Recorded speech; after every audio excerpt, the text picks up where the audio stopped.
Welcome back students. In second part of today's lecture, here we will discuss velocity time graphs. Okay. So when we are discussing velocity time graph, there is no role of first case which we have discussed in position time graph. That was when the object is at rest. Okay, so here that case will not be there because when we are talking about velocity, that means the object must be in motion.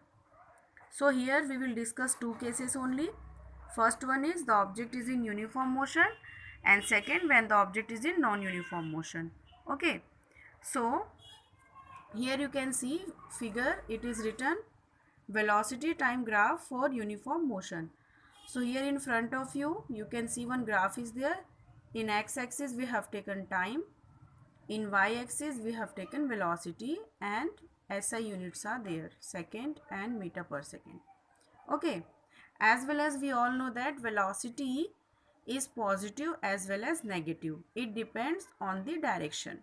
Okay, so when the object is in uniform motion, so that time in position time graph we have got one straight line. Okay, which was represented by tan theta. That means we were getting the velocity from that slope, and we have also seen that at every point the velocity was same.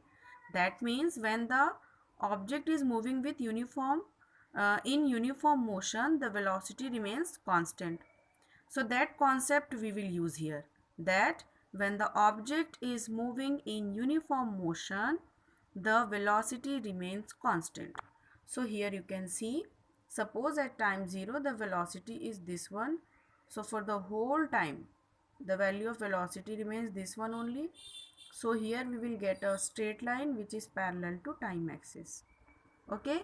Similar thing will be there for negative velocity also.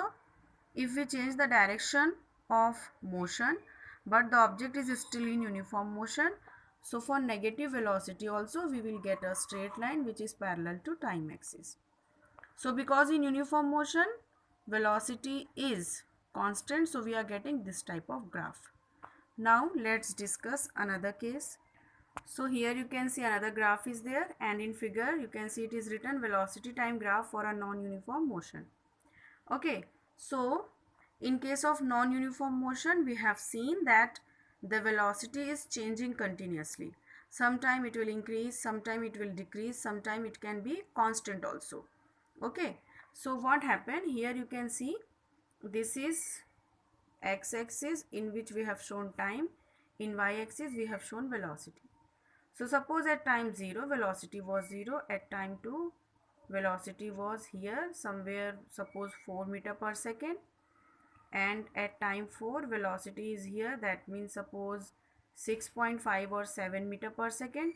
So here you can see the velocity is increasing continuously. Okay, after 10 second to after 10 second, so from 10 second to 15 second, here you can see this is 15 second, the velocity remains constant, and after 15 to 20 second the velocity is decreasing. So here you can consider that you are going somewhere and the road is empty, so you increase the speed of your vehicle, and after increasing the speed to a particular limit you continue that one. Okay, suppose at for 40 meter per second, or sorry 40 kilometer per hour or 50 kilometer per hour, you maintain that constant speed. So this is this region. Okay, initially you are increasing the speed, that is this region, then you maintain that speed, this is this region, then when you have to stop the vehicle you are decreasing the speed, that is this region, from 15 to 20 seconds. Okay, so like that in uniform motion, sorry non-uniform motion, we have seen that velocity is continuously changing because the object is not traveling, not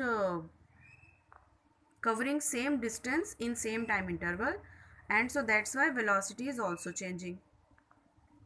If we consider this region only from 0 to 10 seconds, so here we are getting a slope, so this slope is also represented by tan theta. So tan theta equals to sine upon cos. So sine is y-axis, cos is x-axis. So that means here we are getting velocity upon time. So this slope equals to velocity upon time, and velocity upon time equals to acceleration. So what the slope of velocity time graph tells us? It tells us about the acceleration. And at the place where there is no slope, there will be no acceleration. Okay, the regions where slope is there, at that particular region only acceleration will be there. Then after 15 second to 20 second, you can see that velocity is decreasing, so that time acceleration will be negative, which we call as retardation. Okay, and how to find out the acceleration is same as we have find out the velocity in position time graph. Okay, take the value of velocity from y-axis and take the value of time from x-axis and divide them, you will get the value of acceleration. So what is the importance of velocity time graph?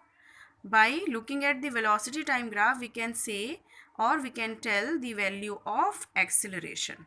We can find out the value of acceleration. And as we have instantaneous velocity, similarly we have instantaneous acceleration also. So the acceleration of any object at a particular point, at a particular instant, is called the instantaneous acceleration. Okay, and whenever we are talking about instantaneous values of velocity or of acceleration, so there the time limit will be very small, because we are talking about instant. So time limit will be approximately equal to 0. For a very short time we will find out what is the value of acceleration or what is the value of velocity. That will be called as instantaneous velocity. So today we have discussed position time graph and velocity time graph. In next lectures we will see some other graphs, and more graphs you have to read, because in higher studies, by looking at the graph you have to interpret so many things. So you should be very familiar with graph and with the study of graph. By looking at the graph only, you must tell that what things are shown in graph and what is the importance of this graph, what things are represented by the graph. So graphs plays very important role in physics. With a small graph you can find out so many things. Okay, so this is it for today's lecture. See you in next lecture. Till then, goodbye, take care, do some productive work and be healthy, be safe.